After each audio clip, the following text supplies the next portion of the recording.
As a brain doctor who has spent over 30 years studying stroke patients, I thought I'd seen it all. But what I stumbled upon recently left me speechless. It's a common morning habit, so ordinary, so routine that most seniors do it without even thinking. I used to do it myself, every single morning. But now, I know better. And after what I've discovered, I've been warning every patient, every friend, every senior I know because the damage it causes doesn't take years. It doesn't even take months. This one morning routine can raise your stroke risk in just one night.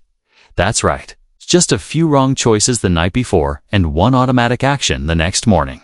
And boom, you're suddenly on the fast track toward a brain attack.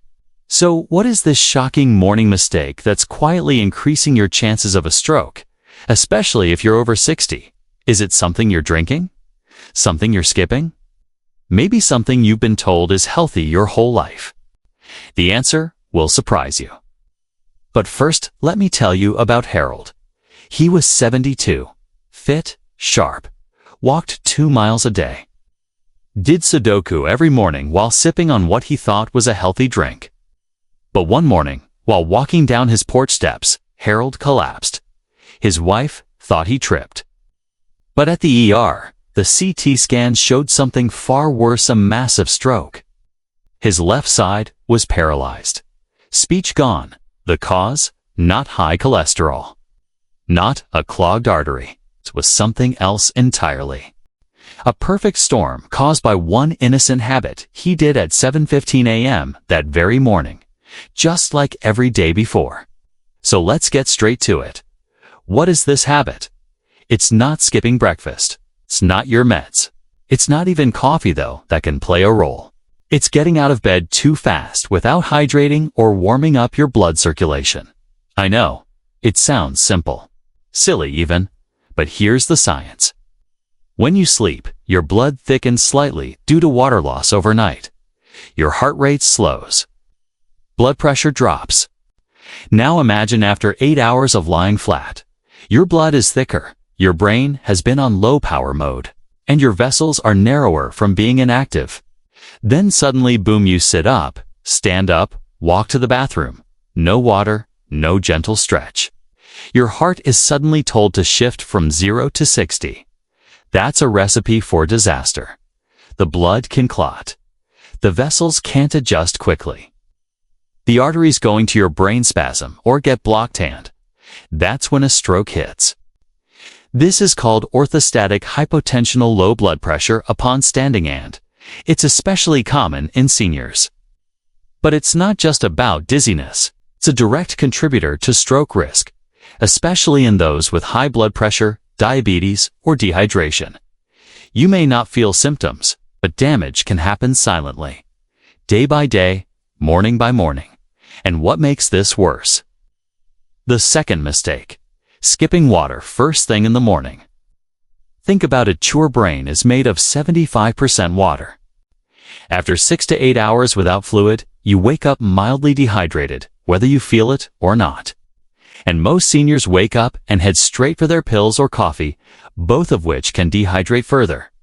Dehydrated blood moves slower. It sticks, it clots.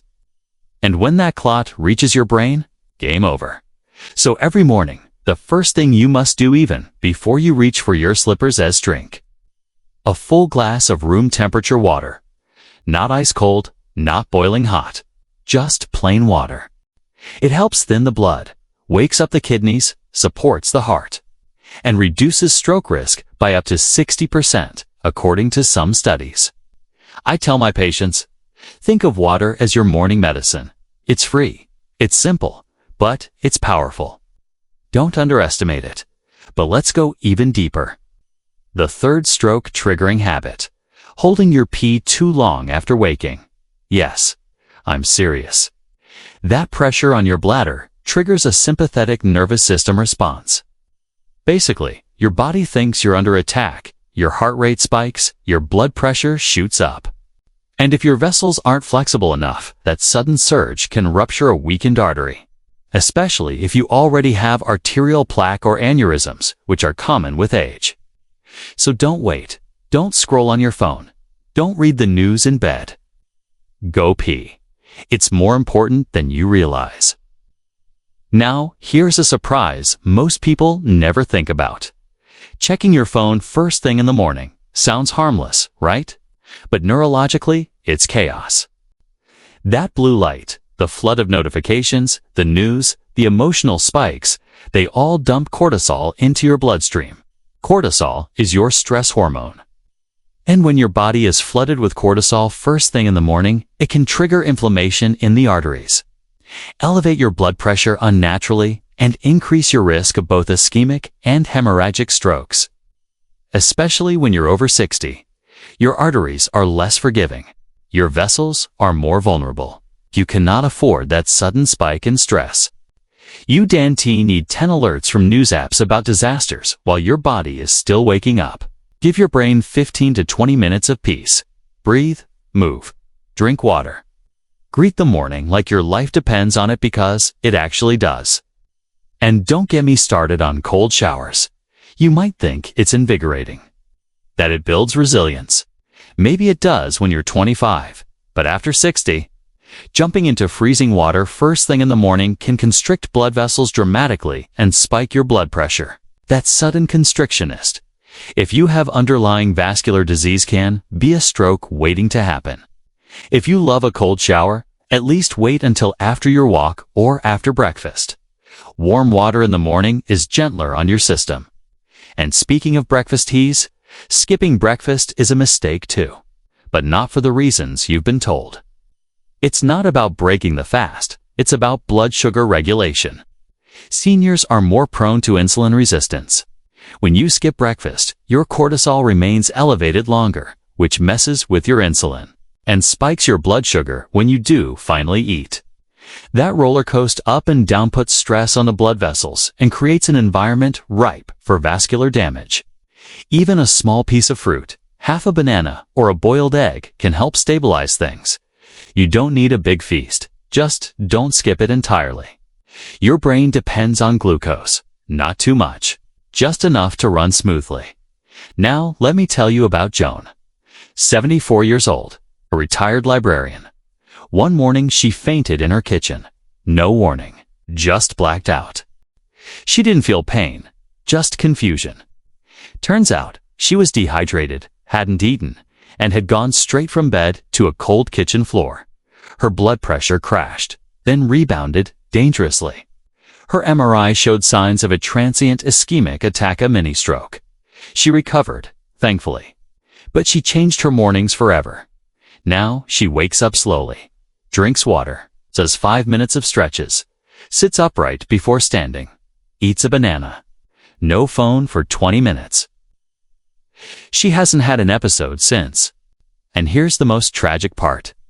Most strokes happen between 6 a.m. and 12 noon.